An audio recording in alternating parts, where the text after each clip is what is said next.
नमस्कार, स्वागत है एक बार फिर से रियल न्यूज में। मैं हूं आपके साथ चंदन जायसवाल। रोज की तरह आज भी लेकर आया हूं बिहार की 20 बड़ी खबरें।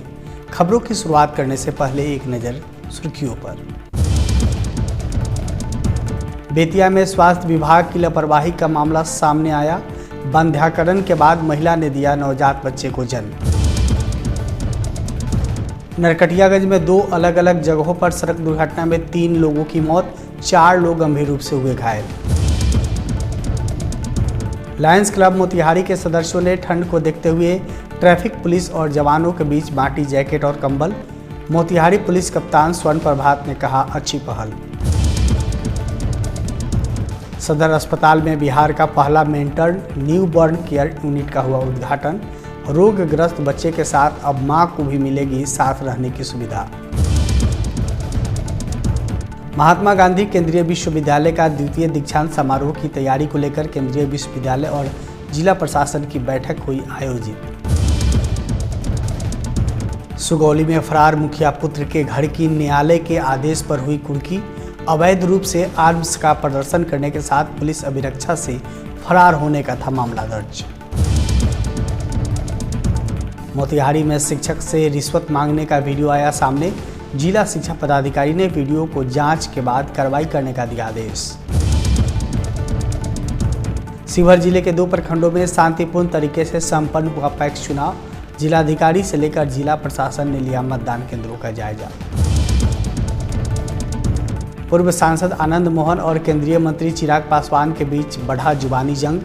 दोनों के कार्यकर्ताओं की तरफ से एक दूसरे के नेता के विरुद्ध शिवहर में किया गया पुतला दहन। अब खबरें विस्तार से। बिहार के पश्चिमी चंपारण जिले में बेहद ही हैरान कर देने वाला मामला सामने आया है, जहां महिला के बंध्याकरण होने के बाद उसने एक नवजात बच्चे को जन्म दिया है। आप जानकर हैरान हो जाएंगे कि यह कैसे संभव है। कोई महिला बंध्याकरण के बाद कैसे एक बच्चे को जन्म दे सकती है। पूरा मामला पश्चिमी चंपारण जिले के नौतन का है, जहां 8 फरवरी को नौतन के महुआवा के रहने वाले धर्मेंद्र नट ने अपनी पत्नी संगीता का बंध्याकरण नौतन के प्राथमिकी स्वास्थ्य केंद्र में कराया था। उसके बाद 9 फरवरी को उन्हें सुरक्षित डिस्चार्ज पेपर देकर भेज दिया गया। यहां तक तो ठीक था, लेकिन कुछ दिनों के बाद धर्मेंद्र की पत्नी के पेट में प्रसव पीड़ा शुरू होने लगी। इसके बाद धर्मेंद्र अपनी पत्नी को लेकर नौतन प्राथमिक स्वास्थ्य केंद्रों में लेकर गया तो वहां डॉक्टर ने बताया कि आपकी पत्नी गर्भवती है, उसके पेट में बच्चा है, जिस कारण उन्हें प्रसव पीड़ा हो रही है। इसके बाद 18 अक्टूबर को धर्मेंद्र की पत्नी ने नवजात बच्चे को नौतन प्राथमिक स्वास्थ्य केंद्र में जन्म दिया।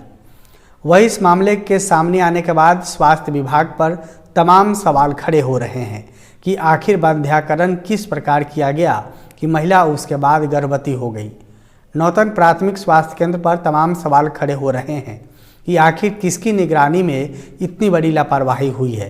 पीड़ित दंपति ने मुख्य चिकित्सा पदाधिकारी पश्चिमी चंपारण को उक्त मामले में लिखित आवेदन देकर कार्रवाई की मांग किया है। साथ ही मांग किया गया है कि अपने स्तर से दोषियों पर कार्रवाई की जाए। बच्चों के पालन पोषण के लिए उचित मुआवजे की मांग पीड़ित दंपति के द्वारा भी की गई है। वहीं इस मामले में जिले के civil surgeon doctor Vijay Kumar ने बताया है कि बंध्याकरण के दौरान कभी कभी काफ़ी कम मात्रा में फेलियर हो जाता है, जिसके कारण गर्भ ठहर जाता है। मामले में एक जांच टीम का गठन किया जाएगा और जिसकी निगरानी में बंध्याकरण हुआ उनसे भी पूछताछ की जाएगी। गठित टीम पूरे मामले की जांच करेगी। सर, हम गरीब आदमी हैं, पहले ही से हमारा 5 बच्चा है।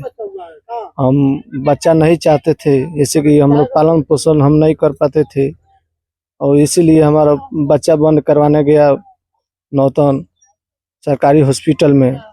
तो बच्चा बंद करवाने के बाद में पता लगा हमको पेट में पत्नी के दर्द हुआ 4 महीना के बाद। तो हम गया अल्ट्रासाउंड कराने के लिए, तो बोला कि पेट में आपको पत्नी के बच्चा है। तो सर देखिए, हम गरीब आदमी बच्चा नहीं चाहते थे, वो डॉक्टर के ऑपरेशन किया कि बच्चा रह गया। हमको पालन पोषण नहीं कर पाते थे, पहले ही से 5 गो बच्चा है, तो 8 महीना के बाद में बच्चा हो गया। तो सर यही हम कि पालन पोषण के लिए सरकार से ही निवेदन है उसको जो अच्छा जो मौजा है उसको दिया जाए कि हम उसको बच्चा का अच्छा तरह पालन पोषण कर। नौतन गईनी मैंने हॉस्पिटल में हम ऑपरेशन कराए तो सरकारी में तो ऑपरेशन करा लेनी। ऑपरेशन मैंने बच्चा बंद होके वाला तो ओकरा बाद में 4 महीना के बाद में पेट में दर्द भइल, हम गईनी अल्ट्रासाउंड कराए तो बच्चा बता दिला। पूर्वी चंपारण जिले के सुगौली में 6 थानों की पुलिस ने मुखिया पुत्र आजम खान के घर पर कुर्की की कार्रवाई की है। फरार आजम खान पर सुगौली पुलिस ने अवैध रूप से आर्म्स का प्रदर्शन करने के साथ पुलिस अभिरक्षा से फरार होने का मामला दर्ज है।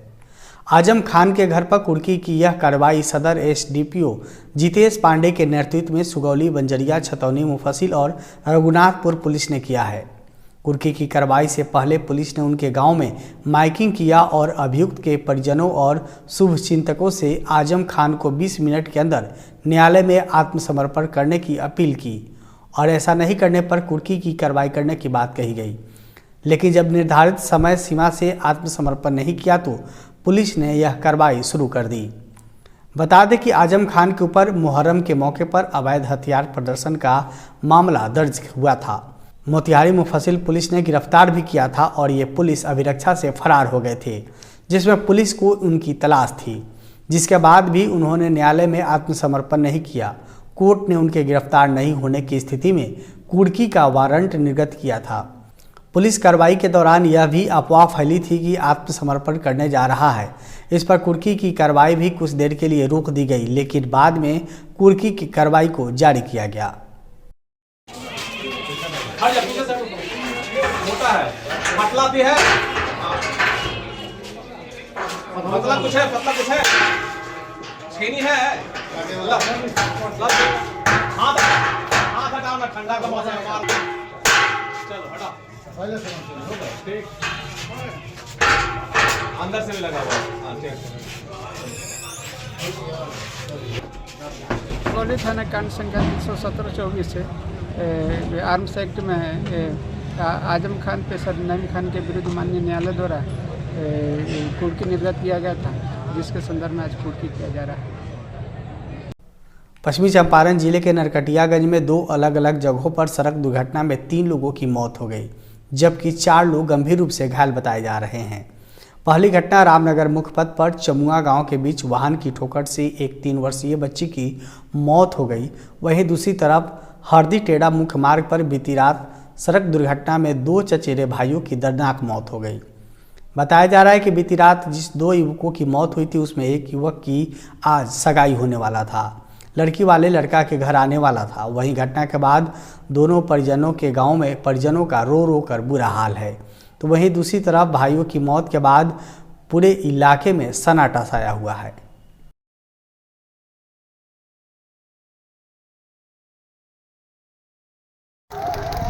भगिना हुआ सब चचेरा भाई, एगो किशोर राम के बेटा धनंजय राम, एगो शर्मा राम के बेटा गोलू राम। वही में ओकर मामा रहा हमार भाई अपना मामा के छोड़े जाता रहा सितुआपुर सुकलई से सितुआपुर जाता रहा से छोड़ा। 8 बजे के करीब में लाग गई 4 चक्का गाड़ी से लड़ा के मार के भाग गई। बड़ा सब केहू नहीं के देख ले रात के मालूम चल गया कहाँ मार के भागल। आगे से कोई 4 व्हीलर मार, उनके प्रत्यक्षदर्शी कोई नहीं बता कि कैसे क्या हुआ। और पेशेंट भी अभी बहुत पीड़ा में था, इसलिए बताने की स्थिति में नहीं था। प्राथमिक उपचार करके दोनों का भयानक एक्सीडेंट है और मल्टीपल फ्रैक्चर्स, एक मौत भी है, एक बच्ची का मौत। तो हम लोग एक्सरे करवा के उनको बेतिया मेडिकल कॉलेज बना दिए। सर में भी चोट होने की पूरी संभावना। तापमान में लगातार हो रही गिरावट और कुहासे का असर से आम हो या खास सभी परेशान है। वही कड़ाके की ठंड हो या बरसात या कड़ी धूप, ट्रैफिक पुलिस के जवान बखूबी अपना ड्यूटी निभाते हैं। और इसी को देखते हुए लायंस क्लब मोतिहारी के सदस्यों ने ट्रैफिक पुलिस और जवानों के बीच जैकेट और कंबल का वितरण किया है। इस दौरान पुलिस कप्तान स्वर्ण प्रभात ने कहा है कि कड़ाके की ठंड हो या तेज धूप या बरसात, ट्रैफिक जवान अपनी सेवा के हमेशा तत्पर रहते हैं, एग्जाम की समस्या से निजात दिलाते हैं। इसी को लेकर सामाजिक संस्थाओं के पहल से इस कड़ाके की ठंड में बचने के लिए उनको जैकेट और कंबल का वितरण किया गया है।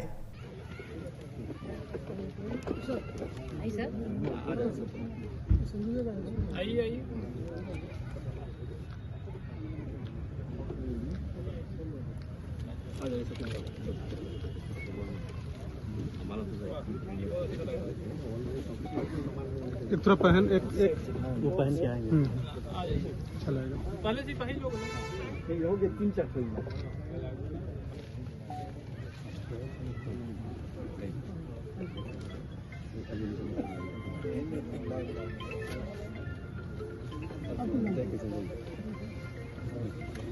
मोतिहारी जिला अंतर्गत लायंस क्लब के सहयोग से हमारी ट्रैफिक पुलिस में जितने भी होमगार्ड तैनात हैं और ज़िले में जो चौकीदार जो रात में ड्यूटी करते हैं उनके लिए लायंस क्लब की तरफ से जैकेट और कंबल वो वितरित किया गया है। इसके लिए लायंस क्लब के जितने भी सदस्य हैं, जितने भी मेंबर्स हैं, उनको मोतिहारी पुलिस की तरफ से हम लोग आभार प्रकट करते हैं। और इनका जो सहयोग है वो काफ़ी मीनिंगफुल रहेगा। जैसा आप लोगों को पता है कि अभी ठंड का समय भी है और धूप हो या बारिश हो या ठंड हो या गर्मी हो, हमारी जो ट्रैफिक पुलिस है और जो चौकीदार हैं वो लगातार तैनात रहते हैं, रात भर बीट ड्यूटी करते हैं और दिन भर जो है ट्रैफिक नियंत्रण का काम भी करते हैं पूरे शहरी क्षेत्र में। इनके मनोबल को बढ़ाए रखने के लिए हम लोगों ने लायंस क्लब के सहयोग से आज कंबल और जैकेट वितरित किया है।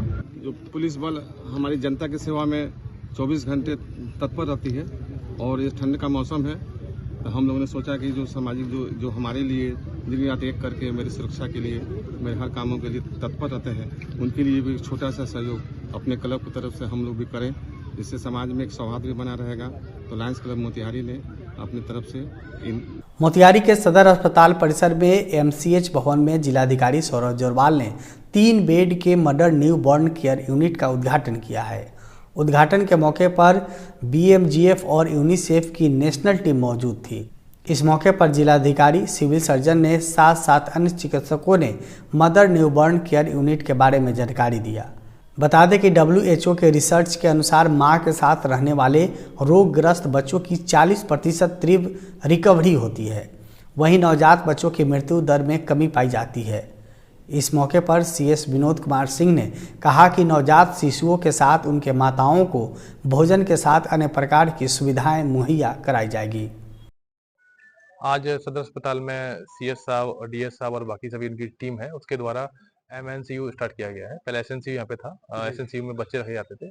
अभी एक नया पूरे बिहार में पहली बार शुरू किया है, जिसमें कि माँ भी साथ में रहेगी और उसको भी वही सुविधाएं मिलेंगी। और इसमें खास बात यह है कि बच्चे और माँ दोनों एक साथ रहेंगे, तो जो बच्चे का सुधार है वो जल्दी होगा और उसकी कई साइंटिफिक एविडेंस भी है। और ये पहली बार उन्होंने शुरू किया है, बहुत ही मेहनत से शुरू किया है और हम उम्मीद करते हैं आगे चल के बाकी अस्पताल में भी ये चीज लागू। ये सदर अस्पताल मोतिहारी में जो SNCU चल रहा है उसका एक नया अतिरिक्त पार्ट चालू किया गया है MNCU। उसमें अभी 3 बेड का उद्घाटन हम लोग DM साहब के माध्यम से कराया गया है और वो स्टेट के और नेशनल टीम भी हमारे पास आई हुई थी। सब लोगों ने मिलकर बहुत ही सराहना किया और ये जिला का ही नहीं बल्कि ये पूरे बिहार का पहला मॉडल के रूप में निकला है। अगर ये सक्सेस हुआ तो उसको सरकार के द्वारा ये राज्य के विभिन्न सदर अस्पतालों में भी इसका और एक्सटेंशन दिया जाएगा। महात्मा गांधी केंद्रीय विश्वविद्यालय का द्वितीय दीक्षांत समारोह की तैयारियों के लिए राजा बाजार स्थित महात्मा गांधी प्रेक्षागृह में एक उच्च स्तरीय बैठक आयोजित की गई। इस बैठक की अध्यक्षता विश्वविद्यालय के कुलपति प्रोफेसर संजय श्रीवास्तव ने किया। अध्यक्षता के दौरान जिलाधिकारी सौरभ जोरवाल के साथ SDM, ADM के साथ विश्वविद्यालय के अलग अलग समिति सदस्य मौजूद थे। बता दें कि महात्मा गांधी केंद्रीय विश्वविद्यालय का द्वितीय दीक्षांत समारोह 7 दिसंबर को आयोजित किया जाएगा और इस समारोह के मुख्य अतिथि उपराष्ट्रपति श्री जगदीप धनखड़ होंगे। वहीं जिलाधिकारी सौरभ जोरवाल ने प्रशासनिक व्यवस्थाओं पर चर्चा करते हुए उपराष्ट्रपति के आगमन, ठहराव और प्रस्थान के दौरान पालन किए जाने वाले प्रोटोकॉल पर जोर दिया। उन्होंने कार्यक्रम को सुचारू रूप से संपन्न कराने के लिए अपनी योजनाओं की जानकारी दी और विश्वविद्यालय के सदस्यों से प्रशासन के साथ मिलकर कार्य करने की अपील की। पूर्व सांसद आनंद मोहन और केंद्रीय मंत्री चिराग पासवान के बीच का जुबानी जंग के बाद मामला शांत नहीं दिख रहा है।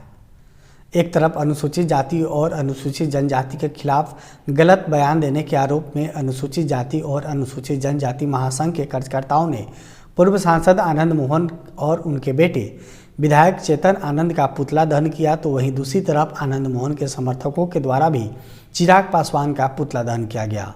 इतना ही नहीं, पूर्व सांसद आनंद मोहन के आक्रोशित कार्यकर्ताओं ने चिराग पासवान को दोहरी चरित्र का नेता बताते हुए नारेबाजी किया है और समर्थकों ने कहा है कि चिराग पासवान एनडीए में रहकर भी एनडीए के प्रति वफादार नहीं है।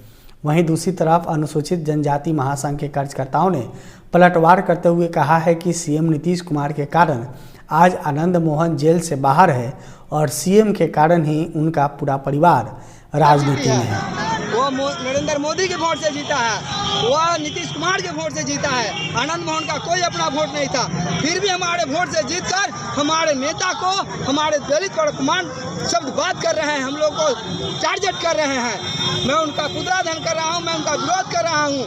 मैं बिहार सरकार से मांग कर रहा हूँ कि ऐसे जातिवाद नेता को अपने पार्टी से बर्खास्त करे। रियल न्यूज़ में अभी के लिए फिलहाल इतना ही। बिहार की बड़ी खबरों के लिए जुड़े रहे रियल न्यूज़ के साथ ही रियल न्यूज़ का वेबसाइट www.realnewsbihar.com को लॉगिन करें ताकि बिहार की हर खबर सबसे पहले आप तक पहुंचे। नमस्कार। खबरों की फास्ट ट्रेन में हो जाइए सवार।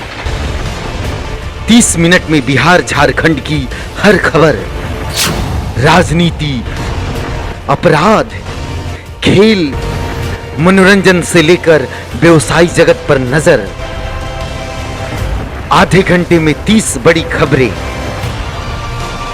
देखिए रियल न्यूज़ बिहार पर